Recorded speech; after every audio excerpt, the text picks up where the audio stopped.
தற்போது கோல்டு வந்து தொடர் ஏற்றத்தில் இருக்குது. கடந்த ஜனவரி மாதம் முதலே நம்ம இந்தியாவிலையும் சரி மற்ற கண்ட்ரிகளையும் சரி 50% மேலே கோல்டு வந்து உயர்ந்திருக்கு. நம்ம இந்தியாவில் ஆர்பிஐ எப்படி கோல்டை ரிசர்வ் பண்ணுதோ அதே போல் மற்ற கண்ட்ரீஸ்லேயும் பார்த்தீங்கன்னா சென்ட்ரல் பேங்க்ஸ் இருக்கும். அவங்க வந்து கோல்டை தொடர்ந்து ரிசர்வ் பண்ணிக்கிட்டு இருக்கிறது தான் இந்த விலையேற்றத்துக்கு ரொம்ப முக்கியமான காரணம்.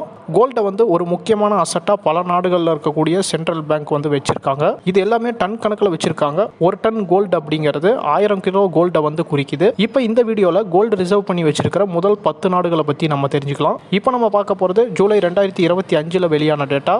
இது எல்லாமே தோராயமான அளவீடு. ஸோ எக்ஸாக்டான அளவீடுகள் வந்து கிடையாது. சரி வாங்க இப்போ நம்ம வந்து முதல் 10 நாடுகளை பற்றி தெரிஞ்சுக்கலாம். தங்கத்தை அதிகமாக ரிசர்வ் பண்ணி வச்சிருக்கிறதுல முதல் நாடு அப்படிங்கிறது யுனைடெட் ஸ்டேட்ஸ் ஆஃப் அமெரிக்கா.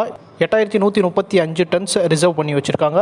ரெண்டாவது இடத்துல ஜெர்மனி 3400 டன்ஸ். மூணாவது இடத்துல இட்டாலி 2500 டன்ஸ். நாலாவது இடத்துல பிரான்ஸ் 2400 டன்ஸ். அஞ்சாவது இடத்துல சைனா 2300 டன்ஸ். ஆறாவது இடத்துல ரஷ்யா 2300 டன்ஸ். ஏழாவது இடத்துல சுவிட்சர்லாந்து 1000 டன்ஸ். எட்டாவது இடத்துல நம்மளுடைய இந்தியா இருக்குது. ஸோ நம்மளுடைய ஆர்பிஐ வந்து 880 டன்ஸை வந்து ரிசர்வ் பண்ணி வச்சுருக்காங்க. ஒன்பதாவது இடத்துல ஜப்பான் 846 டன்ஸ். பத்தாவது இடத்துல டர்க்கி 635 டன்ஸ் வந்து ஹோல்ட் பண்ணி வச்சிருக்காங்க. இந்த 10 நாடுகளை சேர்த்து கோல்டுனுடைய ரிசர்வ் எவ்வளோ இருக்குதுன்னு பார்த்தோன்னா 24396 டன்ஸ். ஒரு இன்ட்ரெஸ்டிங் ஃபேக்ட் என்ன அப்படின்னா நம்மளுடைய இந்தியாவில் இருக்கக்கூடிய பெண்கள் வச்சிருக்கக்கூடிய இந்த கோல்டுனுடைய அளவு அப்படின்னு பார்த்தோன்னா 24600 டன்ஸ். அதாவது இப்போ நம்ம பார்த்த முதல் 10 நாடுகளினுடைய ரிசர்வை விட நம்ம இந்திய பெண்கள் கிட்ட இருக்கக்கூடிய கோல்டுனுடைய அந்த அளவு அப்படிங்கிறது அதிகம். ஸோ இது வந்து ஒரு ரஃபான எஸ்டிமேஷன்ஸ் தான். காரணம் வந்து பார்த்திங்கன்னா நம்ம ஒவ்வொருத்தர்கிட்டையும் போய் எவ்வளோ கோல்டு இருக்குது அப்படிங்கிறத தனிப்பட்ட நபர்கிட்ட பார்க்க முடியாது. பட் மார்க்கெட்டில் வியாபாரம் ஆகக்கூடிய அந்த டேட்டாவெல்லாம் வச்சு பார்க்குறப்ப இந்த அளவுக்கான தங்கம் வந்து நம்ம இந்திய பெண்கள் இடத்துல இருக்குது அப்படின்றத தெரிஞ்சுக்க முடியுது.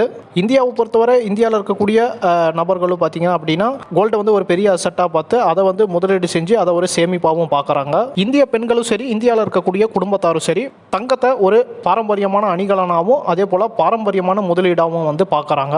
தங்கத்தை பொறுத்தவரை நம்ம ஃபிசிக்கலாக தான் வாங்கணுன்ற அவசியம் இல்லை. நம்மளால் டிமேட் ஃபார்மேட்லேயும் தங்கத்தை இன்னைக்கு இருக்கக்கூடிய காலகட்டத்தில் வாங்க முடியும். ஒருவேளை நீங்கள் டிமேட் வடிவத்தில் கோல்டை வாங்கணும் அப்படின்னு நினச்சிங்கன்னா உங்களுக்கு ஒரு டிமேட் அக்கௌண்ட் தேவை. இந்தியாவுடைய முன்னணி புரோக்கராக ஜெரோதா இருந்துட்டு இருக்காங்க. ஸோ ஜெரோதாவுடைய அஃபிஷியல் தமிழ்நாடு பார்ட்னராக புரோக்கரேஜ் ஃப்ரீயான நாங்கள் இருக்கோம். ஸோ எங்ககிட்ட நீங்கள் டிமேட் அக்கௌண்ட் ஓப்பன் பண்ணி நீங்கள் இந்த கோல்டு எல்லாமே டிமேட் வடிவத்தில் வாங்கிக்க முடியும்.